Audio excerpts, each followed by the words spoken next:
Fala galerinha, tudo bem com vocês? Estamos de volta para retomar as nossas videoaulas, principalmente sobre as escolas literárias. Os alunos têm me cobrado muito porque eu gravei as primeiras escolas e tive que interromper um pouco para fazer análise dos livros e tal, então eu estou retomando agora a sequência das escolas literárias.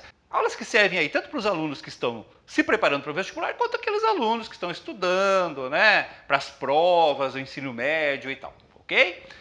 E nós vamos falar hoje sobre uma das mais importantes escolas da nossa literatura, que é o romantismo. Escolhi uma imagem bem significativa, né, do romantismo, aquela coisa erma, o jovem, um olhar sofredor, distante, pálido, num lugar solitário, enfim, uma coisa bem tipicamente romântica aí. Mas antes de falar do romantismo, deixa eu fazer uma retomada, porque você sabe que as escolas literárias, elas seguem uma certa sequência lógica. Então, vamos rever o que nós já vimos aí, só relembrar rapidamente, para nos situarmos temporalmente aí. Você sabe que as escolas de língua portuguesa, né, tanto de Portugal quanto do Brasil, elas estão divididas em três grandes grupos, de acordo com o período histórico em que elas aconteceram. Então nós temos as escolas que aconteceram no período medieval, trovadorismo e humanismo. Tem aulas sobre essas escolas aqui no canal, é só você entrar lá na playlist, né, escolas literárias. Aí depois nós temos três escolas no chamado período clássico, né, a era clássica, que é o classicismo, o barroco e o arcadismo, ou neoclassicismo, também tem aulas sobre todas essas escolas aqui no nosso canal. E aí nós chegamos no terceiro e último período, que é o mais importante, é onde se concentram as principais escolas literárias e é onde estão também de 90% a 100% das questões de literatura dos vestibulares. O que não é nenhuma novidade, né? Porque cerca de 90% das obras dos autores são desse terceiro período, das escolas que compõem esse terceiro período aqui, que começa com o romantismo, passa pelo realismo, naturalismo e chega até o modernismo, né? Em todos os seus três tempos ali. Ok? Observem, gente, que cada um desses períodos, eles têm um marco divisor, né? Porque eles representam um conjunto de características culturais, sociais, políticas, econômicas, e tem um marco divisório. Quando passa para outro período, mudam completamente essas condições. A gente já falou sobre isso, né? O marco de passagem do período medieval para o período clássico é o Renascimento. Então você sai daquela cultura medieval, baseada no misticismo, no teocentrismo, e você entra numa nova situação cultural marcada pela retomada da cultura greco-latina, daí a expressão Renascimento. Uma visão de mundo muito mais objetiva, racional, científica, antropocêntrica aí, ok? Isso fica mais ou menos estagnado até o final do século XVIII, quando nós vamos ter uma nova guinada substancial que vai mudar completamente as características estruturais, né, da política, da economia, da ideologia, da sociedade como um todo. O marco divisor do período clássico para o período moderno são duas revoluções que aconteceram ainda no final do século XVIII. A Revolução Industrial e a Revolução Francesa. Aí nós entramos nesse terceiro e último período, que alguns chamam de Era Moderna, alguns chamam de Era Romântica, porque começa exatamente com o romantismo, e onde se concentram as demais escolas literárias, que vêm com as características que vêm até os dias de hoje. Tá? Então nós vamos começar falando justamente sobre esse processo de transformação, para depois tentar entender o que é o romantismo. Lembrando que o romantismo, ele ocorreu tecnicamente na primeira metade do século XIX. E a situação de época que se apresenta é aquela estabelecida por essas duas revoluções, como eu acabei de citar, a Revolução Industrial e a Revolução Francesa. Juntas, essas duas revoluções promoveram a queda da monarquia e a ascensão da burguesia. A Revolução Industrial deu à burguesia definitivamente o poder econômico e a Revolução Francesa deu à burguesia definitivamente o poder político. É claro que você pode argumentar, mas isso na França, mas você sabe muito bem, você conhece a história, que há aí um efeito dominó. Na verdade, isso é um marco inicial de um processo de revolução que vai ocorrer, que vai se espalhar por toda a Europa e todas as monarquias serão substituídas por governos burgueses, tá? Com todas as suas diferenças. As monarquias que existem hoje são mais para glamour, como na Inglaterra, por exemplo. Você tem a monarquia, mas não é a monarquia que governa, é um primeiro-ministro eleito pelo povo, ok? Vamos falar um pouco então sobre essas mudanças que se estabelecem a partir da Revolução Industrial da Revolução Francesa e que irão determinar as características das próximas escolas, mas especialmente do romantismo. Nós vamos ter mudanças profundas em todos os campos, mas principalmente no aspecto da política, da divisão social e da ideologia, do comportamento ideológico aí. Na política, por exemplo, antes da Revolução Francesa, da ascensão da burguesia, você tinha uma ideia de que o poder é algo divino. É algo dado por Deus a um homem, né, eleito, escolhido, que é o rei, e esse poder é vitalício e hereditário. Quer dizer, ele exerce poder até a morte e ele passa para o seu descendente. Isso é uma ideia quase sagrada de poder. Não se questionava isso. É direito do rei, é um direito divino do rei exercer esse poder. Na burguesia, você sabe que a coisa não funciona assim. Nós, burgueses, né, nós vivemos dentro da concepção burguesa, nós entendemos que o poder é do povo, emana do povo. E o povo delega esse poder a um eleito, a um escolhido e por um tempo determinado, podendo inclusive suprimir esse direito a qualquer momento ali. Tá? Essa é a ideia burguesa de poder, bem diferente daquela que você tinha antes da Revolução Industrial, antes da ascensão da burguesia aí. Uma outra mudança substancial é na questão social, na divisão de classes. Antes da ascensão da burguesia, você tinha basicamente aquela ideia de que você tem nobres e plebeus, eram basicamente essas duas classes. E era uma coisa quase que imutável. Quem nasce nobre, morre nobre. É uma questão de nascimento. Quem nasce plebeu, morre plebeu. A mudança de classe social, um plebeu, por exemplo, virar nobre, era algo quase que impossível, meio que de fantasia, de histórias, né, de Cinderela e tal, que aliás é uma história burguesa aí. Então, eram basicamente essas duas classes. A nobreza, tá, por direito de nascimento, e os plebeus. Com a ascensão da burguesia, você sabe muito bem que as classes sociais foram se diversificando cada vez mais, mas no fundo, é tudo uma questão econômica. A classe social é determinada pelo poder econômico. Aí você tem classe A, B, C, D e assim por diante, como nós temos hoje. E a ascensão e queda entre as classes é muito rápida e muito fácil. Então, aquela ideia, né, de que uma pessoa que nasce miserável pode ascender até o topo da pirâmide, se tornar uma pessoa rica, é muito forte na nossa cultura. E o contrário também, uma pessoa que nasce lá no topo da pirâmide, se não souber se comportar, né, ela pode cair até a base dessa pirâmide aí. Então, essa mudança de classe, e o romantismo vai explorar muito isso, principalmente através da ideia do casamento, é muito tranquila, é muito aceita, é muito comum, digamos assim, dentro da sociedade burguesa aí. Agora, as principais mudanças vêm no campo ideológico. Tá? Eu queria citar duas coisas aqui. Primeiro, a concepção que nós temos de mundo, né, nós, quando eu falo nós burgueses, e a ideia de destino. Vamos começar pela ideia de destino.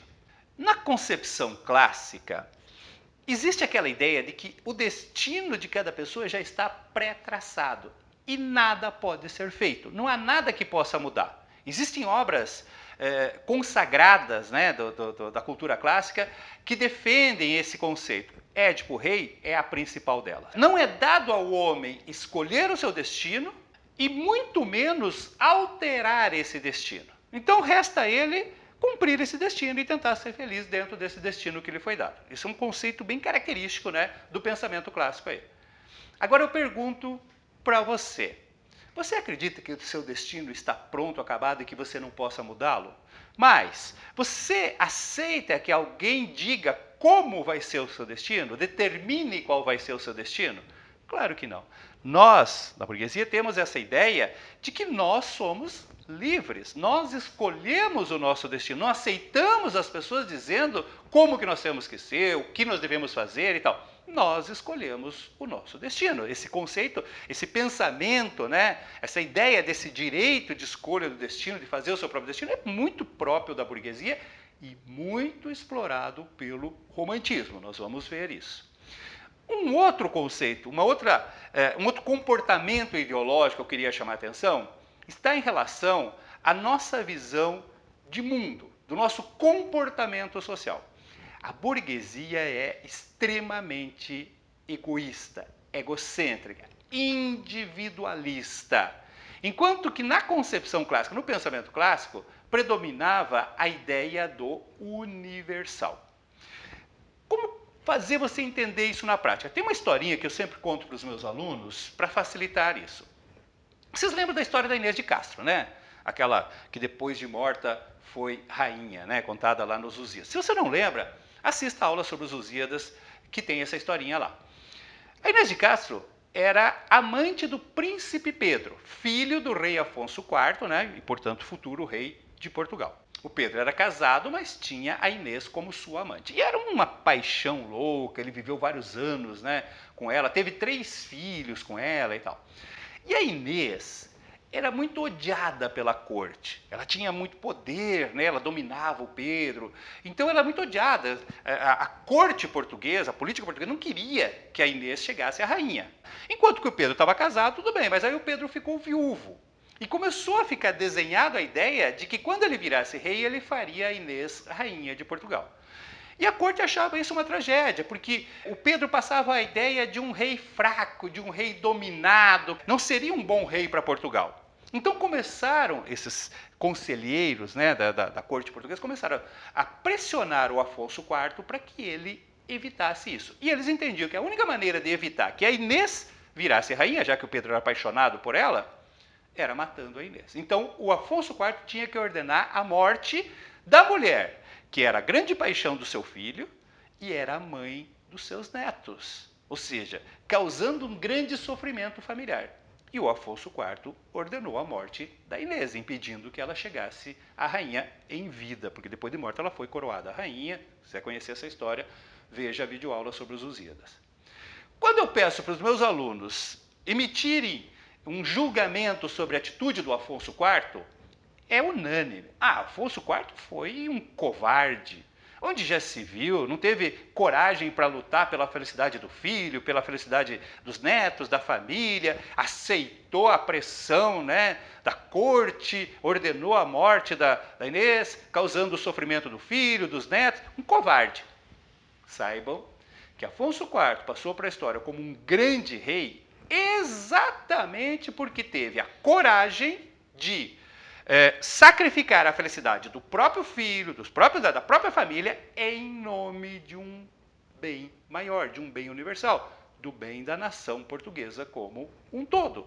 Isso demonstra essa concepção tipicamente clássica e contrária à burguesa de que o coletivo universal é mais importante que o individual. Nós, representantes da cultura burguesa, não pensamos assim. Pelo contrário, nós somos extremamente individuais. Para nós, em primeiro lugar, vem a família. O indivíduo, a família, a comunidade está sempre acima do universal. Nós temos uma enorme dificuldade nessa visão coletiva. Claro que isso varia de uma cultura para outra, de um povo para o outro, mas é uma essência tipicamente burguesa e que o romantismo também explora muito. Deixa eu te dar um exemplo bem claro, para você entender isso.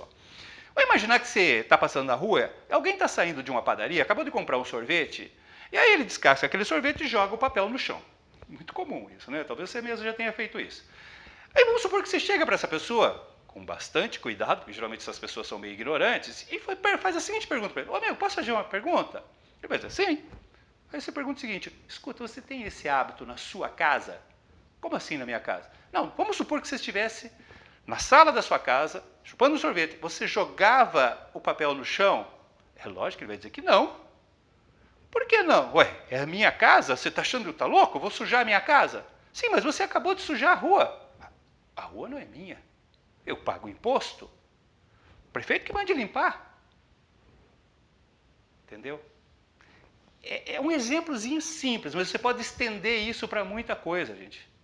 Isso é próprio da cultura burguesa, sabe? Esse sentimento egocêntrico, egoísta, sabe? Essa coisa de só se preocupar com o que é nosso, com aquilo que nos interessa naquele momento.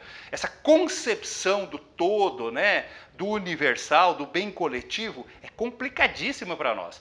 E eu volto a insistir, o romantismo leva isso ao extremo, ao exagero. A gente vai ver isso em alguns exemplos mais para frente aí, tá? Agora eu queria falar uma outra coisa.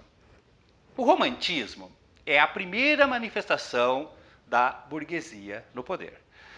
Para nós aqui, depois a gente vai falar do romantismo brasileiro, tem uma importância ainda maior, porque é a primeira escola do Brasil independente. E o romantismo ele tem algumas características bem próprias. Primeiro, você tem uma quantidade e uma diversidade de produção nunca vista antes.